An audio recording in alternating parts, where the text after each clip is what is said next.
আপনাদেরকে এমন একটি পাতার কথা বলবো যে পাতা গায়ে মাখলে অ্যালার্জি চুলকানি দূর হয়ে যাবে। শুধু তাই নয়, এই পাতার রস খেলে ডায়াবেটিস পর্যন্ত চলে যায় আর অনেক রোগ থেকে আপনি মুক্তি পাবেন।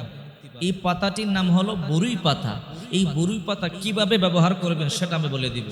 বিশ্বনবী মুহাম্মদ সাল্লাল্লাহু আলাইহি ওয়াসাল্লাম বলেন, আদ-দুনিয়া খুলিকাত লাকুম আনতুম খুলিকতুম লিল আখিরাত। এই পৃথিবীতে যা কিছু আছে সব কিছুই আল্লাহ পাক রব্বুল আলামিন মানব জাতির কল্যাণে সৃষ্টি করেছেন। আর এই মানব জাতিকে আল্লাহ পাক রব্বুল আলামিন আখিরাত বা আল্লাহর জন্য, আল্লাহর গোলামীর জন্য সৃষ্টি করেছেন। আল্লাহ পাক রব্বুল আলামিন বলেন, হে আমার বান্দা বান্দিরা, তোমরা আমার গোলামি করো, আমি আল্লাহ পাক রব্বুল আলামিন তোমাদের জন্য রিজিকের ব্যবস্থা করে দিব। এই যে পৃথিবীর মধ্যে যা কিছু দেখেন সব কিছু আল্লাহ তাআলার নিয়ামত, আমাদের জন্য আল্লাহ সৃষ্টি করেছেন। আসমান থেকে শুরু করে জমিন পর্যন্ত, জমিনের নিচ পর্যন্ত যা কিছু দেখি আর না দেখি সব আমাদের কল্যাণে সৃষ্টি করেছেন। এই যে গাছ গাছালি যা দেখেন এগুলো কিন্তু ঔষধি গাছ। যত ঔষধ বের হয়, যত ঔষধ তৈরি করে সব হলো গাছ গাছালি। এই গাছ গাছালি থেকে ঔষধ তৈরি করে। এর মধ্যে একটা গাছ আছে বরুই গাছ, কুল গাছ। এই বরুই পাতার মধ্যে আল্লাহ পাক রব্বুল আলামিন এমন কিছু ঔষধি গুণ দিয়েছেন যা শুনলে আপনি আশ্চর্য হয়ে যাবেন। এই জন্য আপনারা আমার নবী রাহমাতুল লিল আলামিন বলেন, তোমরা মুর্দার ব্যক্তিকে বরুই পাতা গরম করে ওই পানি দিয়ে গোসল দিবা। বরুই পাতা গরম করে পানিতে, ওই পানি দিয়ে গোসল দিবা। সাহাবায়ে কেরাম আরজ করলো, ইয়া রাসূলুল্লাহ, বরুই পাতা পানিতে ঢেলে গরম করে মুর্দারকে কেন গোসল দেওয়া হয়? আল্লাহর হাবিব বলেন, এই বরুই পাতা দিয়া যদি মুর্দার ব্যক্তি গোসল দেওয়া হয়, তার দেহ থেকে সমস্ত ব্যাকটেরিয়া জীবাণুগুলো রিমুভ হয়ে যায়। রাসূলের এই হাদিসটা বর্তমান বিজ্ঞান রিসার্চ করে দেখেছে। বর্তমান বিজ্ঞান বরুই পাতা রিসার্চ করে কি বলে শোনেন। বর্তমান বিজ্ঞান বলে, এই পৃথিবীর মধ্যে এখনো পর্যন্ত এমন কোন সোপ, এমন কোন সাবান, এমন কোন অ্যান্টিসেপটিক মেডিসিন তৈরি হয় নাই যা বরুই পাতা থেকে উত্তম। এমন তৈরি হয় নাই। বরুই পাতা দিয়ে যতটা জীবাণু রিমুভ হয় এই পরিমাণ সাবান সোপ দিয়ে হয় না, অ্যান্টিসেপটিক মেডিসিন দিয়ে হয় না। এই জন্য মুর্দার যখন মারা যায়, আমরা পানির মধ্যে বরুই পাতা দিয়ে গরম করে ওই পানি দিয়ে গোসল দেই। রাসূল করিম সাল্লাল্লাহু আলাইহি ওয়াসাল্লামের হাদিস মিলে গেল। বিজ্ঞানীরা সত্যতার প্রমাণ পাইয়া মুসলমান হয়ে গেল। এই বরুই পাতা, এই বরুই গাছের কথা আল্লাহ কোরআনে বলেছেন, ইনদা সিদরাতিল মুনতাহা ইনদাহা জান্নাতুল মাওয়া।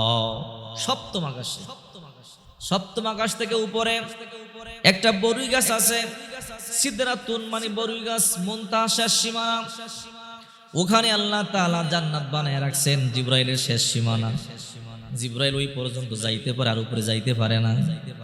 ওখান থেকে কান পেতে থাকেন আল্লাহ তাআলার আজিম থেকে যা বলেন তা শুইন আল্লাহর পয়গম্বরের কাছে এসে নাজিল করত, বলে দিতে। সুবহানাল্লাহ।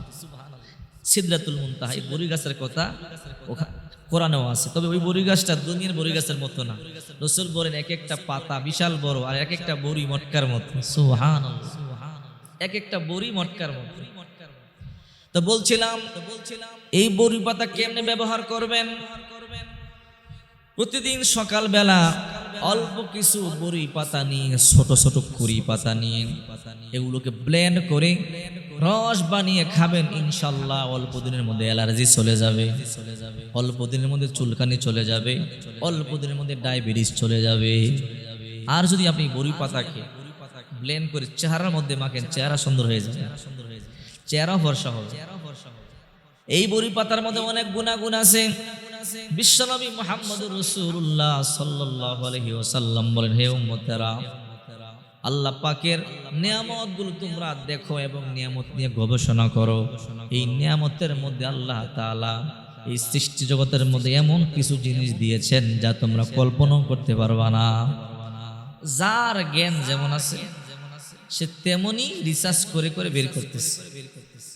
আধুনিক বিজ্ঞান যতটা প্রসারতা লাভ করতেছে, আধুনিক বিজ্ঞান যতটা গবেষণা করতেছে, ততটা জ্ঞান অর্জন করতেছে, তত পরিমাণ রিসার্চ করতেছে। যত পরিমাণ জ্ঞান অর্জন করতেছে তত পরিমাণ রিসার্চ করে করে বের করতেছে। এই জন্য আপনাকে শিখতে হবে, লেখাপড়া করতে হবে, জ্ঞান অর্জন করতে হবে। যদি আপনি শিক্ষা গ্রহণ করে লেখাপড়া করেন, দেখবেন আপনি এই দুনিয়ার মধ্যে যা কিছু আছে আল্লাহ কোনটা অনর্থক বানায় নাই।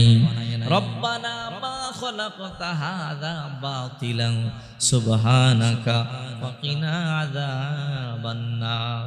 আল্লাহ বলেন যা কিছু দেখো এগুলো আমি কোনো কিছু অনর্থক বানাইছি, সব কিছু তোমাদের কল্যাণে বানাইছি। এই জন্য বেশি বেশি কোরআন রিসার্চ করবেন। আধুনিক বিজ্ঞান কোরআন থেকে বিমান বানাইছে, কোরআন থেকে রকেট বানাইছে, কোরআন থেকে সমস্ত কিছু আবিষ্কার করতেছে, হাদিস রিসার্চ করে করে আবিষ্কার করতেছে। আল্লাহ পাক রব্বুল আলামিন বলেন ওয়ানুনাজ্জিলু মিনাল কুরআনি মা হুয়া শিফাউ ওয়া রাহমাতুল লিল মুমিনিন। এই কোরআন হলো মুমিনের জন্য শিফা, মুমিনদের জন্য রহমত।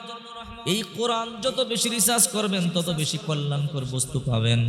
আল্লাহ পাক রব্বুল আলামিন সূরা ফাতিহা দিয়েছেন, এই সূরা ফাতিহার নাম সূরাতুশ শিফা। আল্লাহর হাবিব বলেন কোন ব্যক্তি যদি সূরা ফাতিহা পড়ে দম করে পানিতে ফু দিয়ে পান করে, ওই ব্যক্তিকে আল্লাহ জটিল কঠিন রোগ থেকে হেফাজত করবে।